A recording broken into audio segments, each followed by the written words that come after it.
Vivez les grands moments d'analyse, décryptage de l'actualité brûlante de l'heure, dans le monde et partout au Congo. C'est sur la chaîne BBC Mpoï TV. Toutes les vérités sur fond d'analyse, décryptage sans langue de bois. Sur BBC Mpoï TV, on passe au peigne fin, l'actualité brûlante de l'heure. Nous sommes fiers d'être Congolais, nous sommes fiers d'être Africains. Construisons ensemble une bonne société pour nous et pour nos enfants. Tous à la fière, Yakozala Congolais. Tous à la fière, Yakozala Africain. Tous à la na bomoko, poto tonga mboka, pona biso, na banda na biso. Bonjour, bonjour, bonjour, bonjour, Balandinion Soya BBC, bonsoir, bonsoir, bonsoir. Nalba toujours bonsoir et qu'au dépend de la ndeko peut-être écouter la vidéo na pourquoi et dire une dédé pendant la journée bah bonjour Nabino. J'espère que non la grande famille vous allez bien. Nalba toujours que non la grâce de notre Dieu nous suffit. Alors depuis Sinzambe merci pour na paiement pour na souffle de vie pour na protection nae. Alors toza parmi les vivants les sous les lo lundi bah bon depuis il y a semaine na Balandinion so il y a BBC Mpoï ticket Nzambe aza na biso semaine mobimba abate la biso. Voilà bandeko oko tu aimé vidéo ceux qui zamba la liboso zala à l'aise s'abonner commenter partager et ça biso toujours bien numéro na biso za wana so za besoin ko benga obengi so za besoin ko pesa conseil opesi conseil bandeko toza na besoin de soutien na bino na ndenge wana. Alors pour musale kinde liboso voilà bandeko titre na biso bomoni photo ya miniature bomoni Waneza artiste na biso comédien na kombo ya Ariachou yeye bandeko c'est grave. Engina sala analyse kolanda na sortie médiatique ya Ariachou depuis vendredi samedi depuis kaka mwana oyo dati abima ki asitaki kombo na ye mais na ngambu na batu nyonso oyo peut-être dati asitaki na sortie médiatique na ye toyokaki Belleville toyokaki Ariachou toyokaki bato ebele ba chroniqueuse mususu pe atangaki mais mutu o penza abimi ba chroniqueuse kutu na ko beta CTT parce que bango déjà baza bato mo déjà ba osala lango analyse ceux qui ba ko se défendre ba na ndenge na bango ba ko se défendre mais comédien ou encore artiste et comédienne collègue ya musala ya papa ya dati oyo aza de fin d'artiste na biso akufa de fin dati le pauvre dati Kitambala le pauvre bandeko collègue né Ariachou malgré que non Ariachou zali ki pa na ye dati a manqué nan ba collègue ya musala ya papa na ye mais Ariachou abima qui c'était je crois sortie médiatique ya dati ezaki jeudi vendredi quand jeudi on a déjà na butu côté qui sur les réseaux sociaux parce que ça nango matière eza matière lorsque vous bima ko ya ko accuser aux na peut-être pour na ozo baba vérité pour na tu viens t'étaler sur les réseaux sociaux lobi que no zo loba no vérité et tout donc vérité ngo zo loba na ba manquement likolo alors eza matière na communauté congolaise voilà et ça dit que non jeudi ndé dati abimaka vendredi samedi dimanche Ariachou ne cesse pas ya kobima sur les réseaux sociaux azamingi sur TikTok azobima déjà vendredi alekaki samedi même lobby bandeko nazalaki kutu na live na na TikTok ezaki live na été ezaki live ya concert na biso HM nazo PC bambote wana za vraiment muto ayamba pe biso tant to kota vraiment na monde yango ya ba YouTube oyo muto penza pesanga penza ba idée mususu eza HM alors bambote sika za wana voilà bandeko na landaki live ana ezaki sur TikTok en même temps sur YouTube sortie médiatina ni Ariachou bato babane ko lobe sujet zaki yaye lokaka bato ba intervenir aka Ariachou ayaki kokota na live ana pour na ko expliquer bato bandeko toye ko condamner te parfois analyse nga na sala ka bato ba comprendre te un an na koloba naza mwasi naza maman. Je compatis avec Ariachou na ba pasi nyonso alekaki nango na libala na ye oyo asalaka na soki soi-disant leki ya mama Olive mais azaki leki ya mama Olive te. Alors nazo compatir bandeko na osala analyse parce que bato bazo comprendre te nous devons compatir na mutu tango ya pasi mais ce qui m'a ça, il faut tout le papier m'a on a peut-être mutu à continuer au temps dans ignorance. Elle est venue depuis le vendredi, samedi, à défendre na ba page sur Facebook, sur TikTok, bandeko, bazui kaka babiloko oyo Ariacho bandai koloba, bandeko, réputation ou encore respect à mutu. Mutu yo moko pe ko gagner respect, qui peut ko garder respect na yo. Sortie médiatique ya Ariacho malgré ba fingi ye moko lobi depuis ce qui 2020 ba finga ke sur les réseaux sociaux. Dans un premier temps, Ariacho tu dois savoir que non osa personne publique, osa artiste. Réseaux sociaux etambolaka toyaka kosala ba analyse kolanda peut-être na artiste kolanda peut-être na donc ba réalité zebele oyo ekotaka na réseaux sociaux biso to zwango et comme matière. Toki jamais koya kosala analyse ya mutu moko boye bino batu o bolandaka biso boyebi ete. Question peut-être na ba commentaire ekozala azana nio tout le monde a kango sur ba commentaire. Alors mingi toyaka kosala ba analyse na biso avec des personnes publiques o batu bayebani. Po lorsque zo sala pe analyse na yo, batu bazolanda yo, ba capter message bien, ba comprendre pe histoire. Alors ceux qui ont moni peut-être bato bazo salelo ba analyse ba fingi ba mati, il fallait ozana mutema munene wana ya koloba ke non, eza bongo réseaux sociaux qui nda bongo. Ceux qui ont supporté te Poutine de l'écriture o eza Bellevue TV ya kolobani. Si la bisalu a kolobani. Ceux to bito kitata Karine Mokonzi a kolobani. Irsil Pechanga a kolobani. Bayaka na ba problème na bango sur les réseaux sociaux ezala ya lokuta ezala ya solo bazana temps ya koya ko se justifier te parce que temps ya koya ko se justifier eza distraction déjà na kati ya mutu eza déjà distraction et surtout ceux que oza mutu yebaka osambela nzambe tu vas te dire wana eza distraction baninga bibisanga na présence nzambe. Ah oui, parce que le problème est nini bandeko bo aimer vidéo bo partager parce que tozo solo là ça m'a fait très mal présentement là. Nazo compatir na pasi ya Ariacho. Mais eloko nga na sepelité eza que non. Pourquoi Ariacho lorsque abimi aoya koloba ba vérité mususu malgré to tikala na suspense ya koyoka que non Ariacho ba mama bokilo na ya memaka ex mama bokilo na ya memaka ye na ndako nganga. Toka ba version wana ezaka nango likolo donc to maîtriser ka yango te parce que la seule personne qui mieux placée à kolobango c'était elle. Mais dommage ya koloba keno Ariacho ozo ko confirmer yango ya koloba keno mama bokilo nanga amemanga na ndako nganga amemanga na ndako nganga na crier et tout balongolinga bilamba bapesinga mai moko na sukola Ariacho il fallait tika ngo kaka ndenge réseaux sociaux yeki nango na mondango ndenge babanda kolobela yango ya kotatone il fallait tika ngo ka bongo vérité toi même au garder yango parce que là tu t'es vendu omi teki sans pour autant koyeba nanya kolinga koza pembeni na yo nanya kolinga peut-être ta garçon moko aya bon je sais pas biso toyebi ke non après relation wana tomonio a olakisaki biso ke non mobali moko susu abali yo so qui blaise elo moi bongo mais lobi na life wana bandeko ya HM bandeko ba commentaire bande komata soit disant que non na libala ngona blaise et ceci bato bazolo ba bon na ba commentaire pourquoi ya koloba que non façon Ariacho azo agir azo mata na ba réseaux sociaux bandeko azo mata pona ko répondre si réellement libala ne ceci c'est koufi oui effectivement libala ne c'est koufi tu t'es déjà engagé na mobali mususu est-ce que obando mata na ba life ozoka tana ya ba 1 heure du temps 2 heures du temps 40 à 30 minutes voire même à 20 minutes à 10 minutes en toloba ata 5 to kita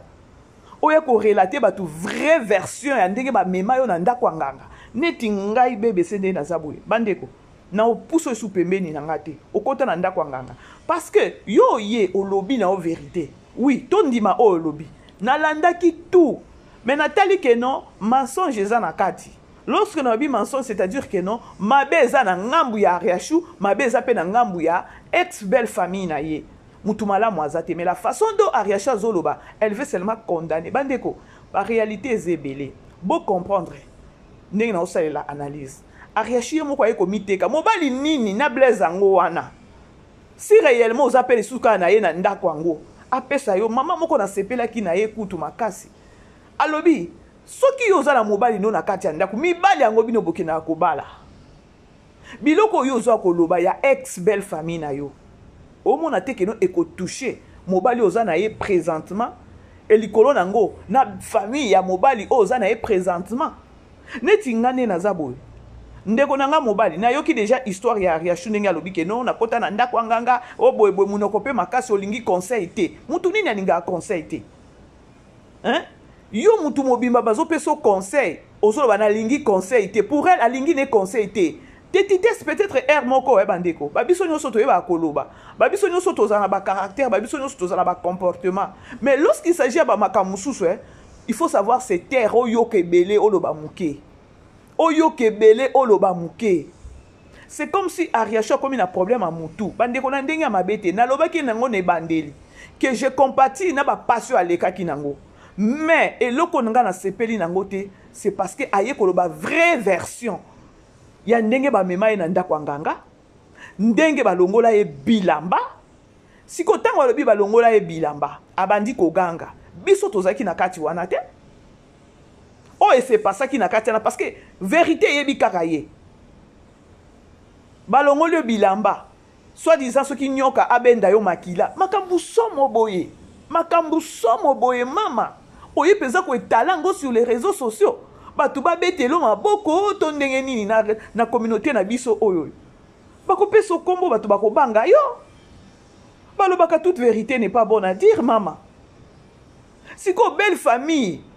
Oya mobali yango oza na esiko ya Blaise ayoka babiloko zoloba na bandeko c'est quoi mitou c'est quoi mitou ezo fonctionner te bandeko belle famille o eza ya na minito belle famille soki ya famille ya Blaise o mobali boza na esiko bayoki neti mama na ye papa na ye bandeko na basi ya mibali neti nga deja na koboya na nga libala wana bandeko tolongola na no spiritualité tokende kana kibo moto boy na kondima ngote na kondimango te et si longtemps neti ngai mama BBC ne nazabwe nazalaka na ministère ya délivrance bandeko botika diable azarizer le fait que no kotika na ndako nganga ozobima yaya oso memi ya komema oso memi ya komema ozo parvenir na koloba ke no balongolinga bayebisinga na longola bilamba na longoli na bilamba na tikali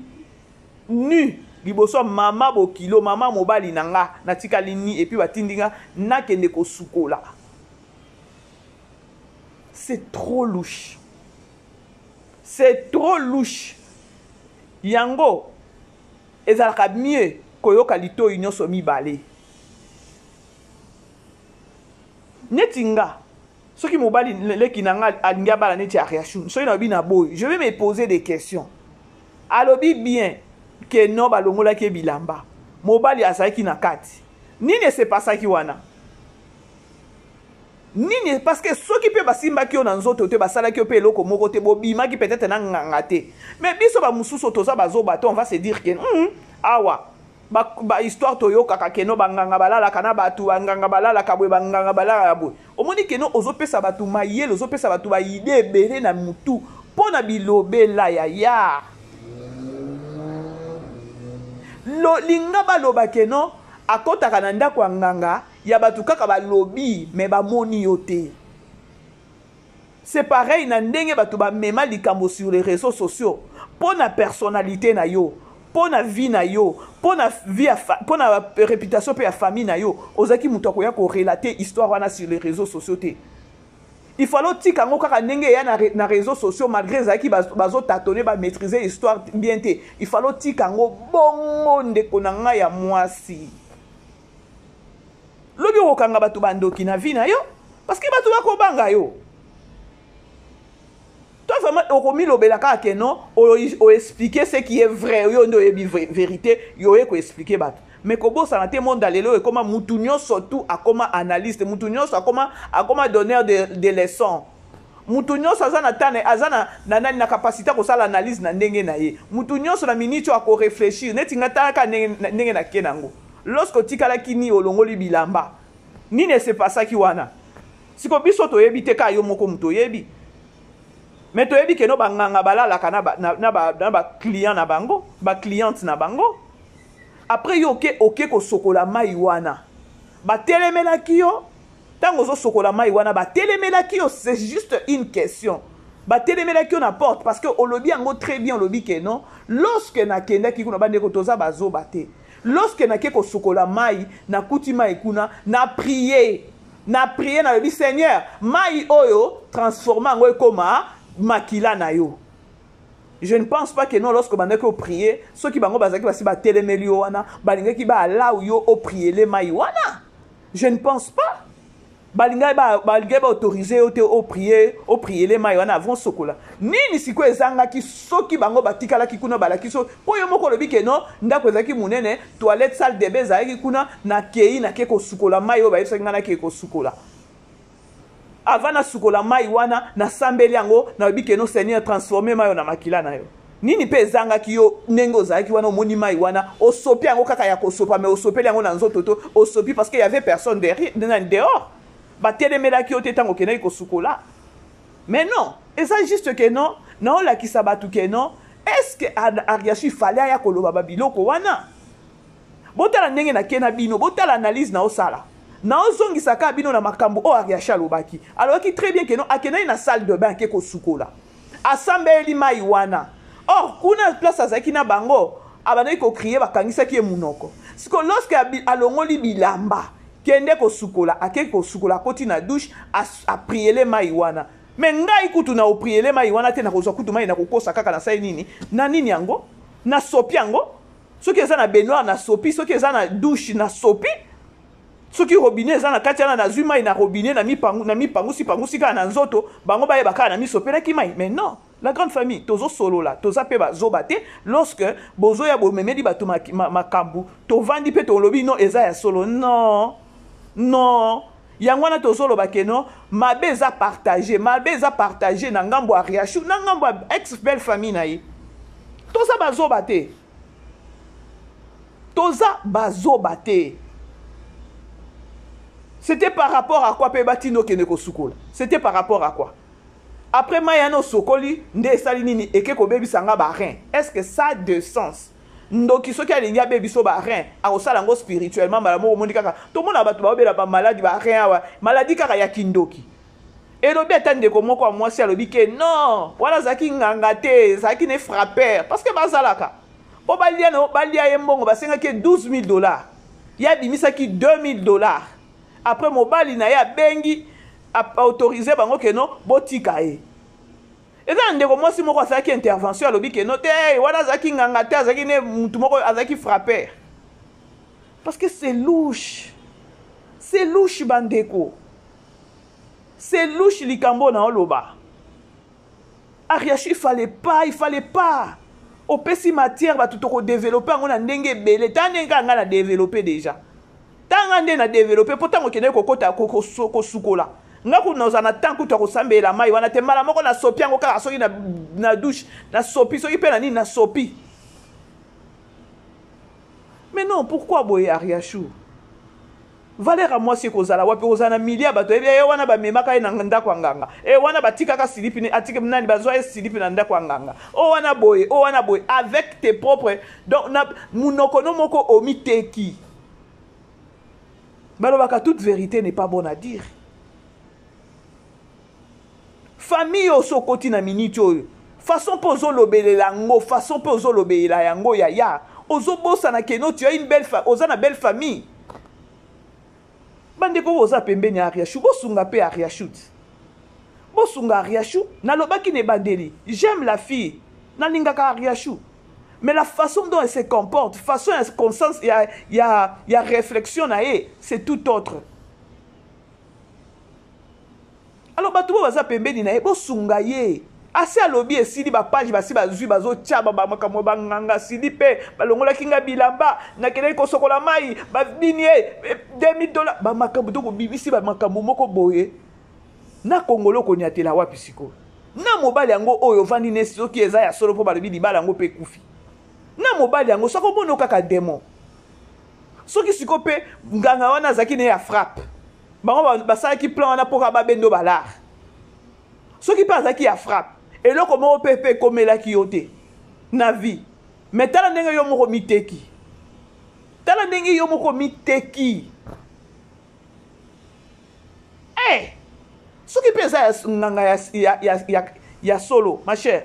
Luke longi nzambe. Komi beta na tolo teo ba prier langa jamais ngana za na ministère à délivrance. Ya tika diable azarizer. Kokota pena kobima. Ya makamuchuche jaiwana. Alors bref, Jaria sungande konao. A quelque chose a sali ma be makasi biloko bimisi. Voilà bandeko. Tokutani prochainement nazo bima. Tokutani prochainement. Bye. Vivez les grands moments d'analyse, décryptage de l'actualité brûlante de l'heure, dans le monde et partout au Congo. C'est sur la chaîne BBC Mpoi TV. Toutes les vérités sur fond d'analyse, décryptage sans langue de bois. Sur BBC Mpoi TV, on passe au peigne fin, l'actualité brûlante de l'heure. Nous sommes fiers d'être Congolais, nous sommes fiers d'être Africains. Construisons ensemble une bonne société pour nous et pour nos enfants. Tous à la fière, Yakoza la Congolais. Tous à la fière, Yakoza la Africain. Tous à la na Bomoko, Poto Tonga Mboka, Pona Biso, na Banda na Biso.